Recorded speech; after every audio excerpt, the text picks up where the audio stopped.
भूमिका में था। वो त्रिलोकपुरी और कौंडली के दो बार मैं उदाहरण के तौर पे कहना चाहता हूँ जहां इंडिपेंडेंटली लोग जीता करते थे। ओखला में कई ऐसे वार्ड थे जहां माइनॉरिटी के लोग अपना नेता चुनने के लिए निर्णायक भूमिका में होते थे। आपने उनकी वो भूमिका खत्म कर दी। आपने दलित समाज की संख्या को बिल्कुल एक सीमित दायरे में खत्म कर दिया। ये दर्शाता है कि आप दलित विरोधी हो, अल्पसंख्यक विरोधी हो और अपनी जीत पाने के लिए आप उन सरकारी एजेंसियों का, विभागों का दुरुपयोग कर दिए। आज जो लोकतंत्र को मजबूत करने के लिए जो विभाग काम करता है, आज आपने उसमें भी कब्जा कर लिया है, ये मैं कहना चाहता हूं। जिस तरह से ओखला है, मेरे साथ वकील भाई बैठे हैं, उनके भी मौत वार्ड को इसी तरह से विशेष वर्ग के समुदाय के लोगों को तितर बितर किया गया है। सीलमपुर, शहादा, मुस्तफाबाद, चांदनी चौक, ये वो ऐसे विधानसभा क्षेत्र हैं जहां लोगों के जहन में और मन में नफरत की या इस तरह की लकीर खींचने की कोशिश इस इलेक्शन आयोग के ड्राफ्ट के द्वारा की गई। साथियों, अफसोस इस बात का हो जाता है, एक साफ तौर पर दिखाई देता है अंतर जो हरिशंकर जी ने बताया। दिल्ली कांग्रेस कमेटी ने लगभग 168 सुझाव और शिकायतें दी थी, जिसमें 80% जो शिकायत सुझाव थे, एक तो यही दलित अल्पसंख्यकों को आपने बांटना, तितर-बितर कर देना, और दूसरा जो पॉपुलेशन का जो अंतर है, ये बड़ा उदाहरण है।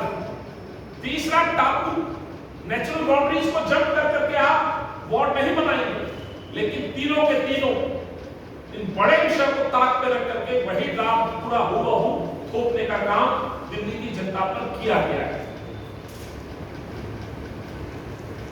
आज भी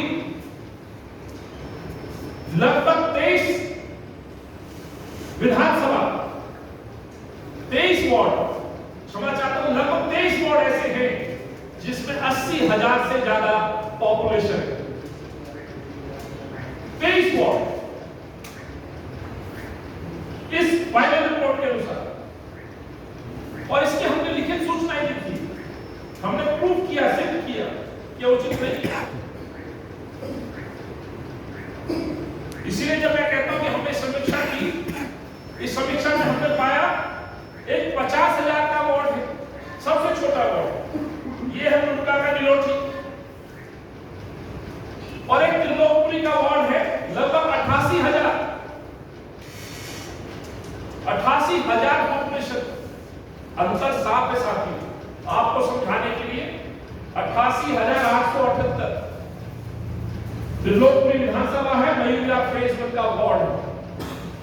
ये साजिश की तरफ इशारा करता हुआ दिखाई देता है। और मैं इस दावे के साथ कि भाजपा पे जो लगातार आरोप लगते रहे हैं, इस देश में सरकार को गिराना, सत्ता तक पहुंचना, पद को हथियाना, उसके लिए हर तरह के प्रयास और एफर्ट्स करते नजर आते हैं। सरकारों को गिराने की बात हो, उसमें पैसे का प्रयोग हो, एजेंसी का प्रयोग हो, ये किसी भी स्तर पर भाजपा जा सकती है। ये ड्राफ्ट सिर्फ इसमें इतना ही, इसमें कानून का सहारा लेकर के अपनी जीत सुनिश्चित करने की कोशिश की गई। जहां भाजपा का मैं ड्राफ्ट कहता हूं, वहीं पर मैं आम आदमी पार्टी को भी इससे जोड़ता हूं, और इसलिए जोड़ता हूं कि आज ये दायित्व आम आदमी पार्टी की सरकार का भी बनता है। ऐसे मुख्यमंत्री अरविंद केजरीवाल आखिर कौन क्यों है? मुझे लगता है अरविंद को शायद अब कौन रहने की आदत सी हो गई। दिल्ली के अंदर जब भी कोई इस तरह का विषय होता है जहां किसी धर्म, जाति या विशेष समुदाय के लोगों के हकों पर जब कुठाराघात होता है, या दिल्ली के अधिकारों की बात होती है, या दिल्ली के भाईचारे सद्भाव की बात होती है, या दिल्ली के बचाने की बात होती है, दिल्ली की बच्चियों के रेप के मसले में जवाब देने की बात होती है, तो अरविंद चुप हो जाते। मुझे दुख इस बात का है, अरविंद हर जगह जाकर के बड़े जोर जोर से स्कूल और एजुकेशन की, मॉडल की शिक्षा की बात करते हैं, लेकिन एक पत्रकार भाई के सवाल का जवाब देने से कतराते हैं कि बिल्किस बातों पर आप चुप क्यों? और उदाहरण देते हैं, हम स्कूल में काम कर रहे हैं, एजुकेशन पे बात कर रहे हैं, लोकतंत्र को मजबूत करने पे बात कर रहे हैं, तो क्या बिल्किस बानो देश की बेटी नहीं?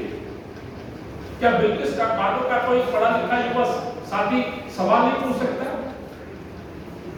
तो एक ढोंगी व्यक्ति लगातार इस दिल्ली के अधिकारों को जब छीने जाते हैं तो चुप हो जाते हैं और भाजपा के इशारे पर पूरा काम करने का कार्य करते हैं। इसीलिए मेरा इस मन से इस प्रेस वार्ता में आपके माध्यम से इस आम आदमी पार्टी के मुख्यमंत्री से सवाल है कि दिल्ली के अंदर दिल्ली की आवाम को, मतदाताओं को बांटने का काम आज भाजपा कर रही है और मुख्यमंत्री मौन है, मुख्यमंत्री चुप है।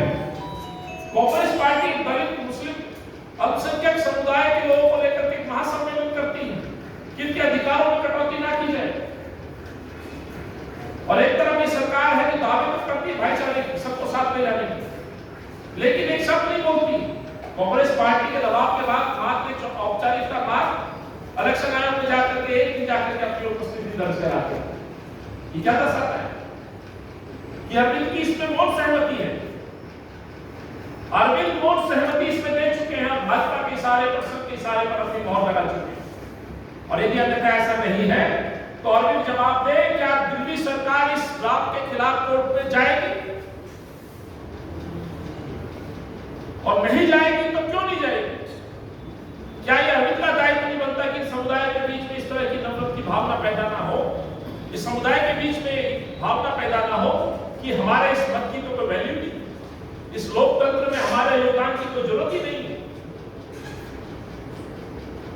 इस मुल्क में, इस देश की राजधानी में सबको अधिकार है अपने मत का प्रयोग करना, और हमें आज गर्व है कि जिस पार्टी का आज अध्यक्ष का चुनाव हुआ, पूरी लोकतांत्रिक प्रक्रिया के तहत आज श्री खड़गे साहब का चयन हुआ है। खड़गे साहब को मैं बधाई देता हूं, कांग्रेस के कार्यकर्ताओं को धन्यवाद देता हूं जिन्हें लोकतांत्रिक प्रक्रिया के तहत आज चुना गया। लेकिन लोकतंत्र को कमजोर करने का काम ये लोग, सत्ता में बैठे लोग काम करते हैं। वहीं कांग्रेस लोकतंत्र को लेकर, मजबूताई को लेकर के आवाज उठाती रही।